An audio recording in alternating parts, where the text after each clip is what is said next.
فرمایا کہ خدا کے لیے جان کیا چیز ہے، مگر یہ تو اطمینان ہو کہ یہ چیزیں خدا کے واسطے صرف ہوئی۔ تذبذب کی حالت میں جان دینا تو کیوں کر جائز ہوگا؟ ہم کو تو حکم ہے کہ تذبذب کی حالت میں جبکہ ان کی اباحت دم میں تردد ہو، کفار کی جان بھی نہ لیں۔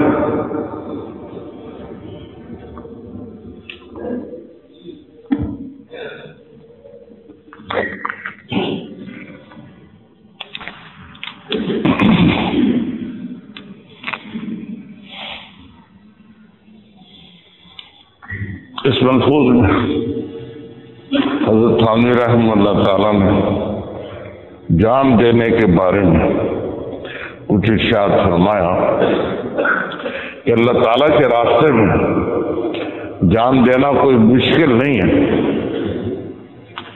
جان دے دی کہ دی ہوئی انہی کی تھی، حق تو یہ ہے کہ حق ادا نہ ہوا۔ حق تو یہ ہے کہ حق ادا نہ ہوا، اس لیے اللہ تعالیٰ کے راستے میں جان دے دینا کوئی بہت بڑی بات نہیں ہے۔ ثواب تو ہے، شہادت تو ہے، اونچا درجہ تو ہے، لیکن جان چونکہ انہی کی دی ہوئی ہے اس لیے ان کے راستے میں دے دینا کوئی بہت بڑا کمال نہیں ہے۔ لیکن یہ یقین ہونا چاہیے کہ جان اللہ تعالیٰ ہی کے راستے میں جا رہی ہے۔ قوم کے لیے لڑنا، وطن کے لیے لڑنا یہ جہاد نہیں ہے۔ اس میں جان جائے تو یہ شہادت نہیں ہے۔ شہادت ہے کہ اسلام کے لیے لڑائی ہو، کلمہ طیبہ کے لیے لڑائی ہو، یا مسلمانوں کی حفاظت کے لیے لڑائی ہو۔ مسلمانوں کی حفاظت کے لیے جو ہوگی یہ بھی اسلام ہی کی حفاظت کے لیے ہوگی۔ تو یہ تو یقین ہونا چاہیے کہ اللہ تعالیٰ کے راستے میں جا رہی ہے، پھر جان چلے جانے میں کوئی غم نہ ہونا چاہیے۔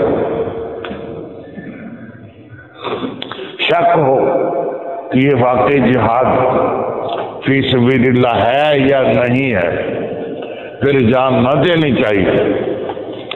فرمایا کہ اگر ہمیں کافروں کے بارے میں بھی شک ہو کہ یہ واقعی اسلام کا دشمن ہے یا نہیں ہے، پھر بھی ہمیں حکم ہے کہ اس کو قتل نہ کرو۔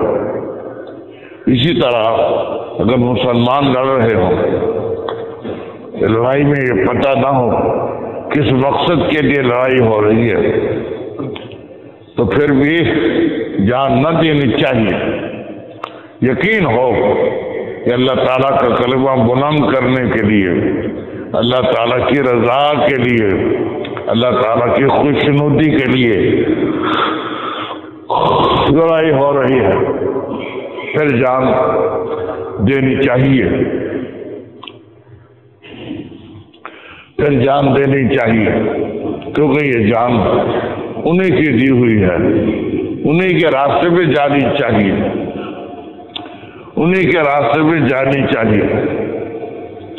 جی ہاں جی ہاں، حضرت ابو طلحہ کا بیٹا بیمار تھا، ان کو سفر پر جانا پڑا، واپسی کا وقت قریب تھا، تو بچہ فوت ہو گیا۔ اب ان کی اہلیہ محترمہ نے سوچا کہ اگر میں آتے ہی بتا دوں گی کہ بچہ فوت ہو گیا ہے، شام کا وقت ہو چکا تھا، تو پھر کھانا بھی نہیں کھائیں گے، رات آرام بھی نہیں کریں گے، تکلیف ہوگی، اس لیے بچے کو نہلا کر کفن ڈال کر اس کو اندر چارپائی پر لٹا دیا، اوپر چادر دے دی۔ جب وہ آئے تو آتے ہی پوچھا کہ بچے کا کیا حال ہے، تو کہا کہ سکون سے ہے، سکون سے ہے۔ وہ یہ سمجھے کہ سویا ہوا ہے، اس لیے چادر نہیں ہٹائی۔ رات ساری گزر گئی، حضرت ابو طلحہ کو بیوی کی حاجت ہوئی تو اس سے بھی انہوں نے انکار نہ کیا۔ اس اللہ کی بندی نے بڑا صبر سے کام لیا، ہم بستری سے بھی انکار نہیں کیا۔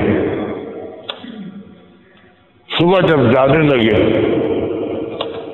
فجر کی نماز پڑھنے کے لیے، اس وقت یوں بتایا کہ بتاؤ ہمارے گھر میں اگر کسی کی امانت رکھی ہو، وہ مانگنے آ جائے تو خوشی سے دینی چاہیے یا ناراض ہو کر دینی چاہیے؟